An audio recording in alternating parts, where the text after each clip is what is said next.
Gọọmenti Anambra Steeti ekwego nkwa na ya ga-etinye ọnụ na ya bụ esemokwu na-eri ogologo oge na-akwarịka otu jikọrọ ndị ọrụ na kansụl ime obodo Nigeria Union of Local Government Employees n'oge iji wee weta ọsịsa ga-atọ atọ na afụkwa na udo naghachitekwara n'otu ahụ. Kọmishọna na-ahụ maka ihe gbasara kansụl ime obodo nakwa ndị igwe bụ Honorable Tony Collins Nwabunwanne kwere nkwa n'oge o nwechara nzukọ emere n'ime ụlọ yana onye isi etiti otu n'oge bụ Conrad Aliyu Haruna Kankara yana ụfọdụ ndị sitere n'ogogo nke etiti nke zone nakwa nke Anambra Steeti nke otu ahụ. Ngozi Obileri kọrọ anyị akụkọ a n'ozuzu oke.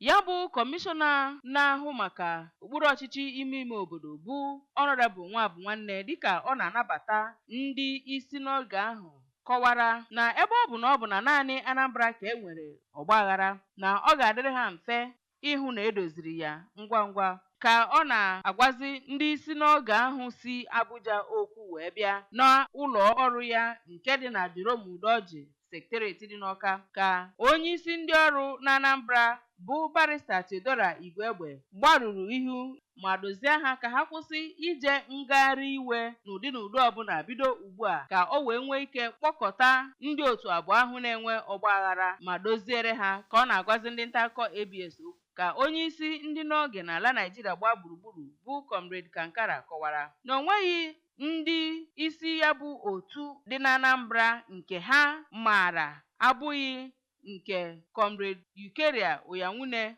bụ onye isi ha. N'okwu nke ya ka ya bụ onye isi nke ndị n'oge nke Anambra Steeti bụ Comrade Oyanwune nọrọ na-ajụ ihe kpatara ndị ahụ ga-eji si n'otu mpaghara selite isi n'ebe enweghị nsogbu ọbụla ịbịa tinye ọgbaghara n'otu ahụ nọrọ onwe ha na steeti a.